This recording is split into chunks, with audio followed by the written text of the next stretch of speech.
శిష్యులు యేసు ఏది ఆజ్ఞాపిస్తే అది. శిష్యుల నైజం ఏంటి, గుణం ఏంటి? యేసు ప్రభు ఏది చెప్తే అది. ఇప్పుడు మన శిష్యులమా క్రైస్తవులమా? శిష్యులు అయితే యేసు ప్రభు ఏది బోధిస్తాడో అది గైకోండి. క్రైస్తవులు అయితే నమ్మినామని చెప్పి నామకి వాస్తవం వెంబడిస్తారు. క్రైస్తవ్యంకు శిష్యత్వంకు చాలా తేడా, వ్యత్యాసం.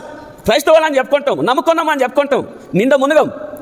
వెళ్తే నిండుకుండా తొలుకుతుందా? తొలకదు. వెళ్తకుండా తొలుకుతుంది. ఇప్పుడు శిష్యులు అంటే ఎవరు? యేసు ప్రభు ఏదైతే వాళ్ళకు ఆజ్ఞాపించిందో అది చేశారు. పునరుత్థానం అయిన తర్వాత కూడా ఆయన బోధ ఏంటి? మీరు సర్వలోకానికి వెళ్ళి సర్వ సృష్టికి సువార్తను చెప్పి సమస్త జనులను నాకు శిష్యులనుగా చేయమని చెప్పాడు. అభిమానులుగా చేయమని చెప్పలేదు. బోధ తేడా ఉన్నదా లేదా? ఎంతమంది శిష్యులను తయారు చేస్తున్నారో నాకైతే తెలియదు.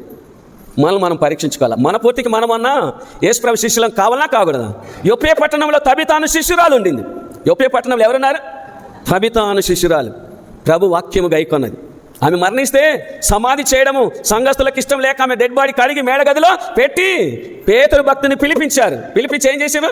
ఫిర్యాదు చేసి ఆమె పరిస్థితి అంతా చెప్పి ప్రార్థన చేస్తే ప్రేమైన దేవుని బిడ్డలారా, భక్తుడు పేతురు వచ్చి ఏం చేసిండు? దోరక తబిత శిష్యురాలు డెడ్ బాడీ కాడ మోకాళ్ళొంగి ప్రార్థన చేసిన వెంటనే ఆమె లేచిందా లేదా? శిష్యులుగా జీవించడం వేరు, క్రైస్తవులుగా జీవించడము వేరు. గమనించాలి.